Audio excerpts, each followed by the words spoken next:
Hola, ¿qué tal, paiseños? Hoy te voy a hablar del cactus de Navidad, o la famosa Schlumbergera, que no me va a salir el nombre en todo el vídeo, pero se llama Schlumbergera. Mira qué bonita es. Te voy a decir por qué le viene ese nombre de Schlumbergera o Schlumberger en medio francés, alemán, inglés y todo eso, ¿vale? Viene de un amigo mío que se llama Federico. ¿Qué pasa, Fede? Viene del coleccionista Frédéric Schlumberger. Espera que te voy a decir cómo se dice exactamente en francés, que lo tengo por aquí. Mira, a ver si lo podemos escuchar. Frédéric Schlumberger. Frédéric Schlumberger. Bueno, pues el bueno de mi amigo Federico lo que hizo fue coleccionar muchísimas plantas de estas, ¿vale? Y no solo del famoso cactus de Navidad. Además del cactus de Navidad, tenemos el famoso cactus de Pascua, que tiene una diferencia, bueno, tiene dos diferencias fundamentales con el cactus de Navidad. La primera, el cactus de Navidad tiene las hojas dentadas, mira cómo son. Fíjate aquí, ¿las ves? Las hojas tienen como dientecitos. A mayores, el cactus de Pascua no florece en la época invernal, por eso a esto le llamamos en el hemisferio norte cactus de Navidad. Empieza a florecer como a inicios de nuestro diciembre, que es justo finales del otoño, principios del invierno, y nos florece un poquito, digamos, hasta la época de enero, cuando enero está acabando, ya se le empiezan a caer todos los capullitos florales o las flores que vengan. Mira, las flores son así. Mira qué auténtica pasada.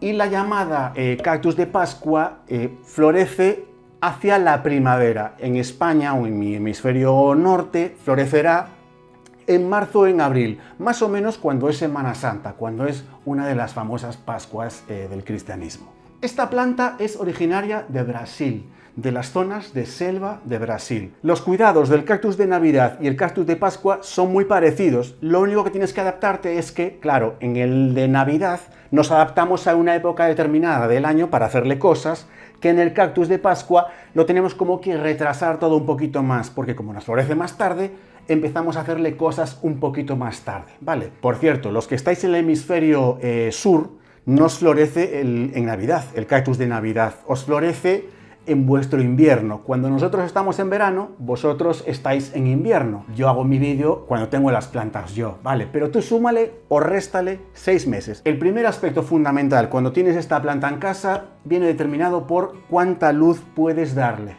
A tope de luz. Toda la luz que te entre por la ventana la necesita, y créeme, la necesita. Si no, se apaga, se pocha, le sale moho, se pone blanda, se pone triste, se pone como con un color, en vez de ser un color muy verde y brillante, se pone de un color más apagado y más opaco, se pone realmente fea. Y por supuesto, todos los capullitos florales se le caen a la mínima, ¿vale? Entonces, muchísima luz, con una salvedad. La luz tiene que estar filtrada, no puede darle el sol directo, la quema de inmediato. La floración en esta planta, además de por la luz, viene por la temperatura, pero antes, en el medio de estos dos conceptos, te voy a decir una cosa. A medida que la planta se vuelve más adulta, florece muchísimo más. ¿Qué quiere decir? Cuando es muy jovencita la planta... Ay, espera, se me olvidaron los capullitos florales. Aquí los tengo. A medida que la planta es muy jovencita, los capullitos florales, míralos aquí, los capullitos florales se le caen porque la planta todavía no es muy capaz de hacerla florecer. Puede llegarte a florecer, ¿eh? Puede llegarte a florecer y se pone muy bonita. En el desarrollo de la planta vas a fijarte que de una hoja, te voy a enseñar unas cuantas porque luego te voy a hablar de cómo reproducirla por esquejes, de una hoja al final se le acaba bifurcando y le acaban saliendo como 2 hojas más, ¿vale? Es la forma de crecer que tiene. Parte de aquí y de aquí se pone así. De estas hojas igual le sale un eslabón más y aquí se vuelve a bifurcar. Y es cuando va ganando amplitud la planta y te puede quedar una planta colgante espectacular. Nuestras abuelas o muchas de nuestras madres la tienen en casa de tantos años que acaba siendo una planta colgante realmente preciosa, ¿vale? Con el paso de los años vas a ver que cuando se acerque esa época de invierno, cuando termina el otoño y se acerca el invierno, va a tener una floración espectacular, ¿vale? Todos los años te va a funcionar, ¿vale? Siempre que siga más o menos los consejos de este vídeo. Y otro de los elementos fundamentales con la luz, como te decía, es la temperatura. Esta planta está perfecta entre 15 y 20 grados. Todo lo que sea por debajo ni florece, se marchita, no está vivaz, está como apagada, y todo lo que pase de 25 grados, 30 grados, lo que te va a provocar es que la planta esté muy deshidratada en toda esta parte superior, no tanto en la tierra, porque te vas a ver después en el riego que no es una planta que haya que regar prácticamente nada, ¿vale? Pero con mucho calor esta planta está como muy deshidratada, ¿vale? Entonces te recomiendo que le tengas una zona luminosa, pero a la vez un poquito fresca de casa. A veces es complicado, pero intenta manejar la situación así. El riego, es fundamental el riego, y lo tienes que hacer teniendo en cuenta dos periodos de la planta. El periodo vegetativo y el periodo en el que tiene la explosión de flores. ¿Cuál es el periodo vegetativo? Es el que va después de la floración, que suele llegarte pues como después del invierno en primavera.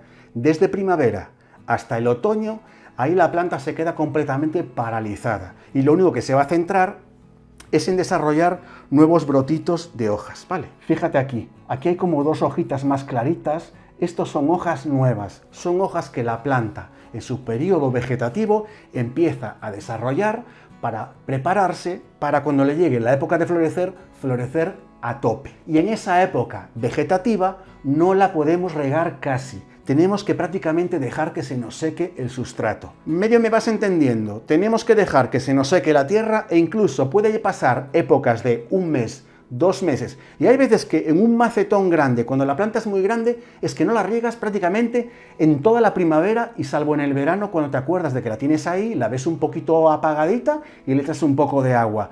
Pero prácticamente no hay que regarla en esa época vegetativa. Si la riegas, la pudres. Luego te voy a hablar de la pudrición, que es uno de los problemillas más fundamentales de salud que tiene la planta. ¿Qué es lo que pasa? Luego hay una época que no es vegetativa, que se llama más o menos, yo le llamo una época activa.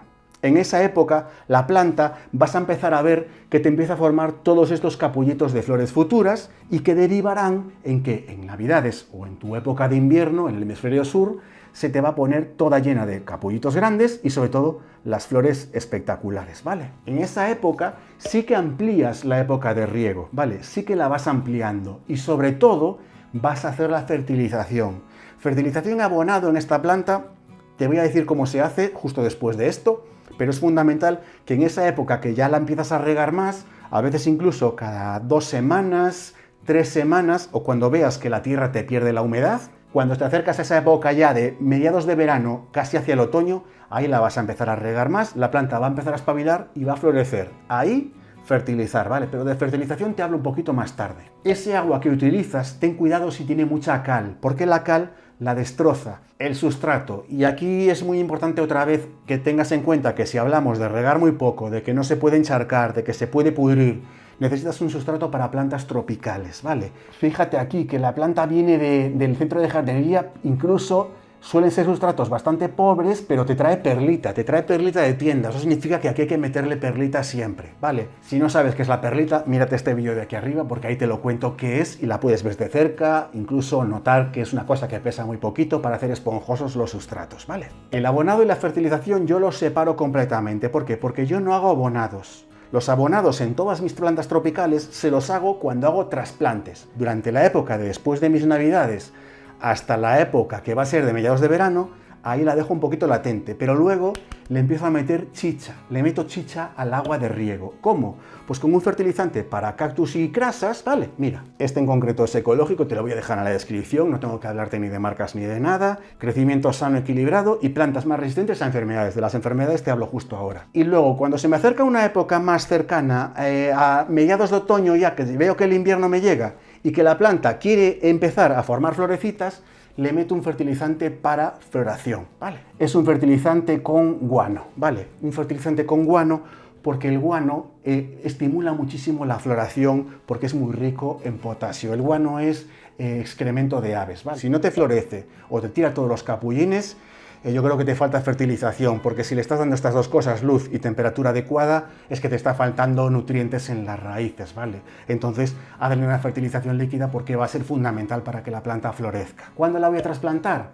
Más hacia febrero, cuando ya empiece esa época latente. ¿Por qué? Porque yo ahora quiero intentar ver si me echan las últimas flores posibles. No quiero perder estas flores. Y en un trasplante le voy a provocar un estrés a la planta y un choque.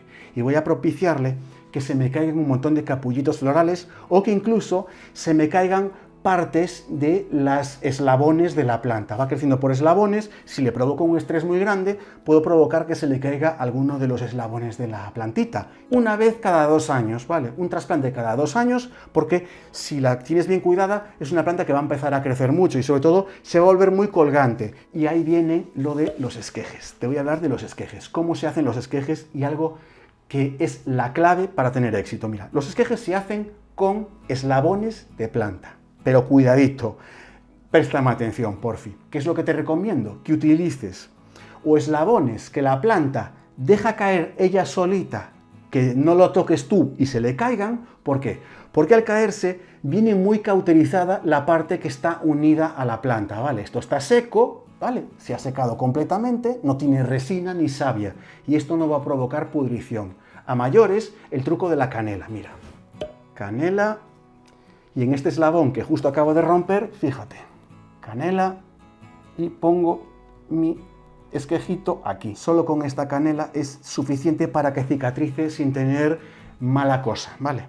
Mala cosa, pudriciones, vamos, mala cosa, que digo yo de mala cosa. Por lo tanto, una vez cicatrizado, lo único que tenemos que hacer, es pillarlas así y ponerlas en un recipiente. Por cierto, este tiene un agujerito de drenaje, esto me sirve perfectamente para reproducir mi sucus, y lo que hago es apoyar la hojita así y le arrimo un poquito la tierra. Fíjate, la tierra está seca. Voy a provocar que la planta se preocupe de echar sus propias raíces y a partir de ahí le haré pequeñísimos riegos, pero pequeñísimos, durante una vez al mes, simplemente para que la planta intente decir, vale, me estás metiendo humedad, voy a beber un poquito y voy a intentar desarrollar. Pero lo primero es que luche por formar todo el tejido radicular que puede mantener a la planta luego hidratada, ¿vale? Por último, las plagas que más suele tener esta planta es la cochinilla algodonosa, en 2 puntos muy importantes. Se le suele poner en los tallos, ¿vale? Pero sobre todo